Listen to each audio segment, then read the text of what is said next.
নমস্কার, কেমন আছেন সকলে?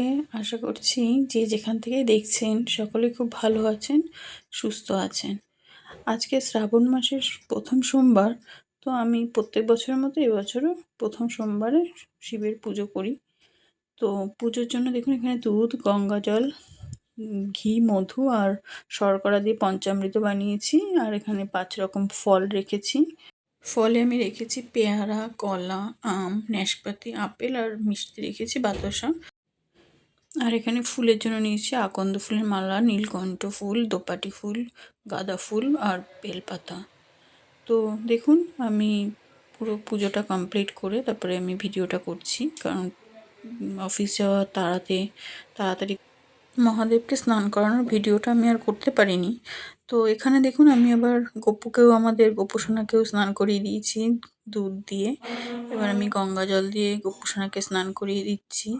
আর গোপুসোনার সঙ্গে গোপুসোনার সবথেকে প্রিয় জিনিস হচ্ছে গোবর্ধন। তো গোপুসোনার সাথে আমি গোপুসোনার গোবর্ধনকেও আমি স্নান করিয়ে দিচ্ছি দুধ আর গঙ্গা জল দিয়ে।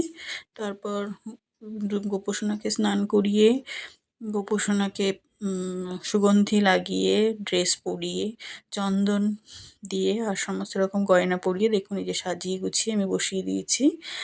আর এই যে মহাদেবকে পঞ্চামৃত দিয়ে স্নান করানোর পর আমি গঙ্গা জল দিয়ে স্নান করিয়ে দিয়েছি। তারপর মাথায় দিয়েছি কিছু আতপ চাল আর সমস্ত রকম ফুল দিয়ে সাজিয়ে মালা পরিয়ে দিয়েছি। আর এই যে দেখুন আমাদের আমাদের ঠাকুরের সিংহাসন। তো পুরো পুজো কমপ্লিট করার পর সাজিয়ে গুছিয়ে আমি ভোগ নিবেদন করার পর আর আরতি করার পর একটু ভিডিও করে দেখিয়ে দিচ্ছি আপনাদেরকে। আসলে অফিস যাব, তাই খুব তাড়াহুড়ো করেই পুজোটা করতে হয়েছে। তো সেই কারণে আমি পুরো সব স্টেপের ভিডিওগুলো করতে পারিনি। তো এই ছিল আমার আজকে শ্রাবণ মাসের প্রথম সোমবারের মহাদেবের পুজো আর আমার দৈনন্দিন পুজোর একটা ছোট্ট ভিডিও। তো কার কেমন লাগলো অবশ্যই কমেন্টে জানাবেন। আপনাদের কমেন্ট দেখার অপেক্ষায় থাকলাম অবশ্যই। আর অবশ্যই দেখা হচ্ছে নেক্সট আরেকটা নতুন ভিডিও নিয়ে। ততক্ষণ সবাই সুস্থ থাকবেন, সাবধানে থাকবেন আর নিজের খেয়াল রাখবেন, প্রকৃতির খেয়াল রাখবেন। নমস্কার।